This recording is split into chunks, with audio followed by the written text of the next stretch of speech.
Twitter पर 15-20 second का एक वीडियो आपको दहला देगा, परेशान कर देगा।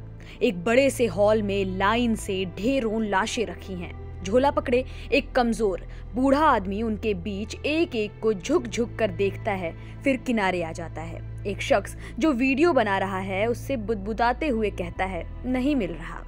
वीडियो बनाने वाला पूछता है, किसको ढूंढ रहे हो? वो रुंधे गले से कहता है, लड़का नहीं मिल रहा, सब जगह देख लिया। उसकी कातर आंखों में आंसू हैं और मुंह सूखा हुआ है। उस हताश बूढ़े बाप से कोई क्या कहे? वो घर जाकर लड़के की माँ से क्या कहेगा कि उसके लड़के को कौन लील गया? वो रेलवे जिसकी अल्ट्रा मॉडर्न सिग्नल व्यवस्था फेल हो गई, वो रेलवे जिसके पास जमीनी स्टाफ की कमी है, वो रेलवे जिसके ड्राइवर 12 घंटे से भी ज्यादा की ड्यूटी करने को मजबूर हैं, वो रेलवे जिसकी पटरियों की देखभाल नहीं हो पा रही, या वो रेलवे जो वर्ल्ड क्लास रेलवे स्टेशन बनाने और बुलेट ट्रेन चलाने में जुटी है। उड़ीसा का ट्रेन एक्सीडेंट शायद भारत की सबसे बड़ी दुर्घटनाओं में से एक है। ऐसी दुर्घटना जिसमें तीन ट्रेनें शामिल रहीं, जो मंजर टीवी पर दिखाई दिया, जो तमाम सोशल मीडिया क्लिप्स से पता चला, उससे लगता है कि कई 100 मौतें हुई होंगी। हजारों लोग जख्मी हुए होंगे, जिनमें पता नहीं कितनों ने तो अपने हाथ पैर भी खो दिए होंगे। चेन्नई जा रही कोरोमंडल एक्सप्रेस और बेंगलुरु से आ रही यशवंतपुर एक्सप्रेस दोनों ही ठसाठस भरी रहती हैं। इनमें ज्यादातर वो कामगार लोग होते हैं जो काम धंधे के लिए दक्षिणी राज्यों में जाते हैं। गरीब, मजदूर और कारीगर, जिनकी ना तो जिंदगी की कीमत है, ना मौत के बाद उनके शवों के सम्मान की। तमाम वीडियो गवाह हैं कि किस तरह से छोटे बड़े ट्रकों में शवों को कूड़े की तरह उठाकर फेंका गया। शायद हमारी आबादी वाकई में बहुत ज्यादा है, तभी तो इंसान की जिंदगी और मौत की हमारे यहाँ कौड़ियों भर भी कीमत नहीं है। भारतीय रेलवे की क्या कहें और क्या रोएं? भारत कृषि प्रधान रहे या औद्योगिक राष्ट्र बने, उसी तरह की ऊहापोह में रेलवे है। रेलवे और रेलवे के कर्णधार अभी तक तय ही नहीं कर पाए हैं कि बेसिक जरूरतों को पूरा करें, नींव मजबूत करें या रफ्तार, चमक दमक की ओर जाएं या लग्जरी की तरफ। इसी चक्कर में वो दोनों किनारों से बहुत दूर है। World class railway station, bullet train project, Vande Bharat train, luxury tourist train के बीच एक पहलू ये भी है कि जनरल डिब्बों वाली जनसाधारण एक्सप्रेस ट्रेन की तादाद बढ़ने का नाम ही नहीं ले रही। तमाम ट्रेनों में जनरल डिब्बे घटाकर एसी कोच बढ़ाए जा रहे हैं। जनरल डिब्बों में भूसे की तरह भीड़ भरी रहती है। स्लीपर डिब्बे अब जनरल की तरह हो गए हैं और थर्ड एसी कोच स्लीपर जैसे। हादसों का हाल ये है कि ट्रेनों की औसत रफ्तार बढ़ने के साथ साथ हादसे भी बढ़ते जा रहे हैं। एक रिपोर्ट के मुताबिक साल 2022-23 में जानमाल के नुकसान वाली 48 रेल दुर्घटनाएं दर्ज की गईं, जबकि एक साल पहले इनकी संख्या 35 थी। 2022-23 में गैर परिणामी यानी बिना जान माल के नुकसान वाली ट्रेन दुर्घटनाओं की संख्या 162 थी, जिनमें सिग्नल पास डेंजर SPAD यानी ड्राइवर के लाल सिग्नल की अनदेखी के 35 मामले शामिल थे। रेलवे पर संसद की स्टैंडिंग कमेटी ने 2016 में ही अपनी रिपोर्ट में कहा था कि आधे से ज्यादा हादसे रेलवे स्टाफ की चूक के कारण होते हैं। इस तरह की खामियों में काम में लापरवाही, खराब रखरखाव का काम, शॉर्टकट अपनाना, निर्धारित सुरक्षा नियमों और प्रक्रियाओं का पालन न करना शामिल है। 2016 की रिपोर्ट में कहा गया कि अनेक दुर्घटनाएं सिग्नलिंग की गलती के कारण भी होती हैं, जिसके लिए लोको पायलट जिम्मेदार होते हैं। रेल यातायात बढ़ने के साथ लोको पायलट्स को हर किलोमीटर पर एक सिग्नल मिलता है। नतीजतन उन्हें लगातार हाई अलर्ट पर रहना पड़ता है। इसके अलावा लोको पायलट्स के लिए कोई तकनीकी सहायता उपलब्ध नहीं है। स्टाफ की कमी है, सो लोको पायलट्स को अपनी ड्यूटी के निर्धारित घंटों से ज्यादा काम करना पड़ता है। काम का तनाव और थकान हजारों यात्रियों के जीवन को जोखिम में डालता है, ट्रेन संचालन की सुरक्षा को प्रभावित करता है।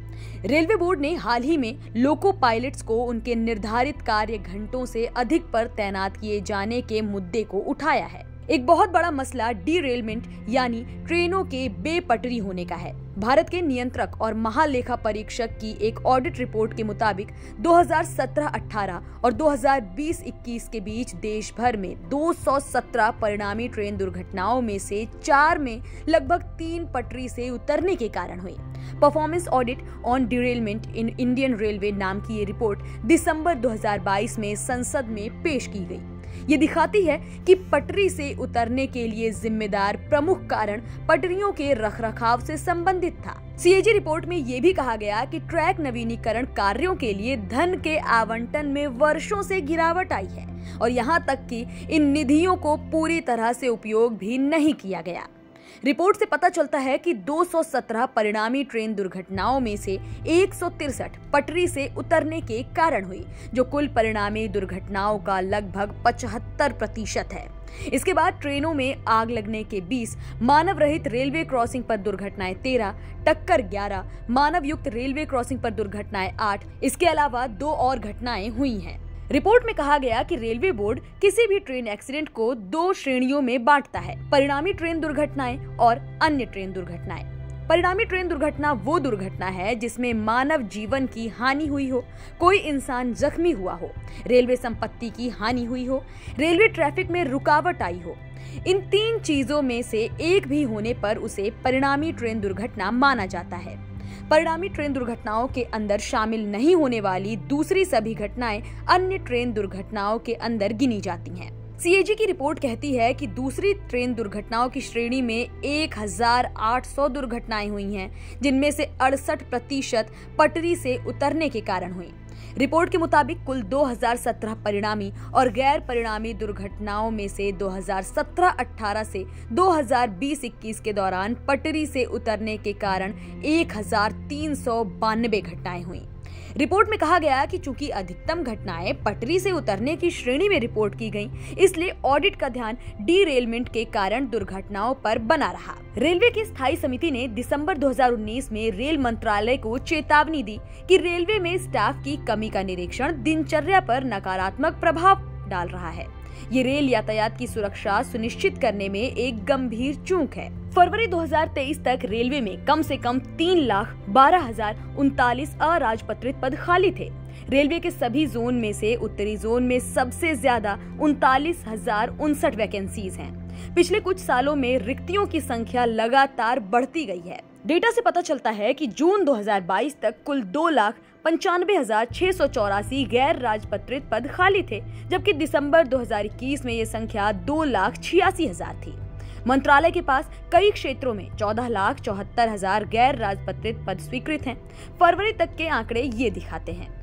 18,833 स्वीकृत राजपत्रित पदों में कम से कम 2,885 खाली हैं।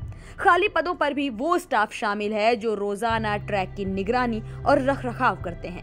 रेलवे सेफ्टी सिर्फ कंप्यूटर, सॉफ्टवेयर या मशीन से जुड़ी नहीं है, बल्कि गैंगमैन, फिटर, ट्रेन एग्जामिनर, इस तरह के तमाम फुट सोल्जर्स से भी जुड़ी है। एक कड़ी भी कमजोर हुई तो बहुत बड़ी कीमत चुकानी पड़ सकती है। उड़ीसा ट्रेन हादसे में अब साफ हो गया है कि सिग्नल हरा था, लेकिन ट्रेन को सीधे आगे बढ़ने की बजाय लूप लाइन पर जाने दिया गया, जहां लौह अयस्क से भरी मालगाड़ी खड़ी थी। जाहिर है कि कोरोमंडल एक्सप्रेस अपने आप लूप लाइन पर नहीं गई, उसे उस लाइन पर भेजा गया। लाइन बदलने का काम पॉइंट मशीन करती है, जिसे स्टेशन मास्टर ही कंट्रोल करता है। अब मेन लाइन की बजाय पॉइंट बदलकर लूप लाइन पर शिफ्ट करने का काम या तो जानबूझकर किया गया या ये इलेक्ट्रिकल मैकेनिकल फॉल्ट है। ये बात तो जांच से ही पता चलेगी। उड़ीसा ट्रेन हादसे ने स्वदेशी रूप से डिजाइन की गई ट्रेन सुरक्षा प्रणाली कवच पर भी बहस छेड़ दी है। सवाल उठाया जा रहा है कि क्या कवच से इस तरह के विनाशकारी हादसे को रोका जा सकता था। कवच दरअसल एक ऑटोमेटिक ट्रेन सुरक्षा प्रणाली है, जिसे भारतीय कंपनियों के सहयोग से अनुसंधान, डिजाइन और मानक संगठन RDSO द्वारा स्वदेशी रूप से विकसित किया गया है।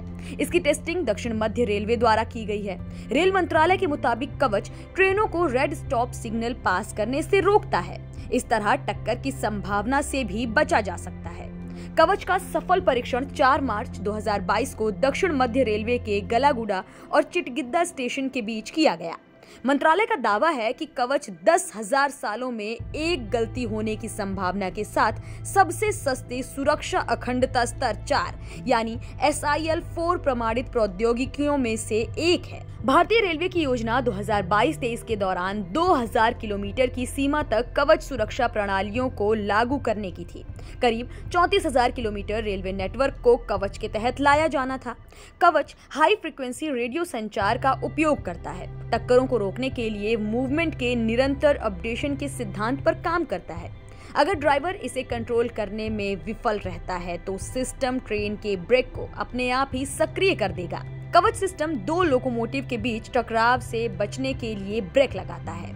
पटरियों की पहचान करने और ट्रेन और उसकी दिशा का पता लगाने के लिए RFID टैग पटरियों पर और स्टेशन यार्ड और सिग्नलों पर लगाए जाते हैं। जब सिस्टम सक्रिय हो जाता है तो 5 किलोमीटर के अंदर सभी ट्रेन रुक जाएंगी ताकि बगल के ट्रैक से ट्रेन सुरक्षित रूप से निकल सके। On board display of signal aspect खराब मौसम के कारण दृश्यता कम होने पर भी लोको पायलट को सिग्नल देने में मदद करता है।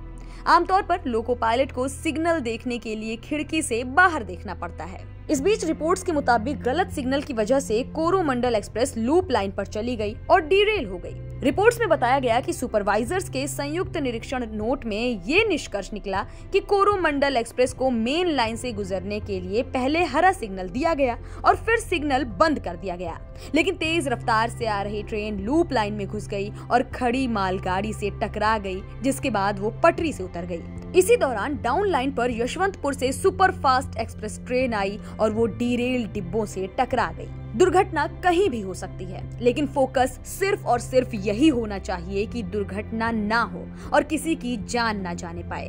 हम वर्ल्ड क्लास स्टेशंस और चमचमाती ट्रेन्स का और इंतजार कर लेंगे। अभी हमें और हमारे अपनों को सही सलामत पहुंचने की सिर्फ गारंटी चाहिए। जान बची रहे, बस और कुछ नहीं।